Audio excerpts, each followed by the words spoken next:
Ang mga dating mula sa gubat na akala natin hindi na mapapakinabangan tulad na lang ng mga maliliit na sanga ng puno at saka mga buto ng mangga, ngayon po ay pwede nang gamitin para mapaganda ang ating tahanan. Uso na nga po yan ngayon, mga negosyong nakakatulong sa kalikasan na tinatawag na green business o green entrepreneurship. Alamin sa trending report ni Valerie Tan.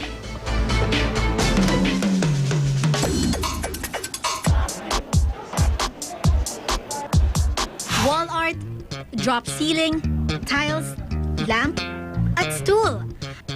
Alam nyo ba na mga home furnishing na ito na tinatangkilik sa 41 bansa sa buong mundo, gawa sa mga agri-waste tulad ng twigs at puto ng mangga.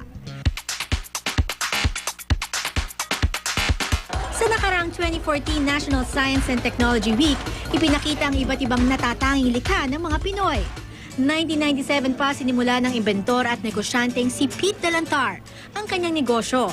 Pero nitong nakaraang mga taon, mas nag-trending pa ang green business o green entrepreneurship. So naging trend na siya, hanggang ngayon naging lifestyle na. It's part of human living na ngayon na you have to be living in a sustainable life. So parang everybody is very concerned about the environment. Ang mga inaakalang hindi na magagamit mula sa gubat tulad ng maliliit na sanga o twigs at iba pang debris, pinatigas gamit ng binder. Minomold ito para magkaroon ng iba't ibang texture at disenyo. It's a molded siya, lightweight. So, Ano po ito pag nahulog hindi na babasag, unlike yung mga glass yung glass fragile. Ito mga nahulog baka mag-crack lang siya pero hindi siya naghiwalay. Ang mga produkto niya umabot na sa Europa, Amerika, Canada at Middle East. So ang benefit nito, visually, aesthetically, maganda siya tingnan, tapos magaan. Tapos nakakatulong pa tayo siya sa environment. And pangalawa, yung material na ginagamit hindi na virgin waste eh. So, di ba total lagba na tayo? So you don't need to use wood. Malaki ang pagkakaiba ng green business sa ordinaryong negosyo. But green entrepreneurship is involving the environment.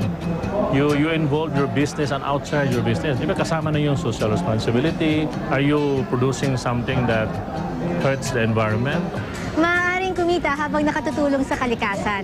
Ang kailangan lang ay pagkamalikhain at pagbukas ng mata sa mga pwedeng ilikha mula sa ating paligid. Ito po si Valerie Tan para sa Trending ng News to Go.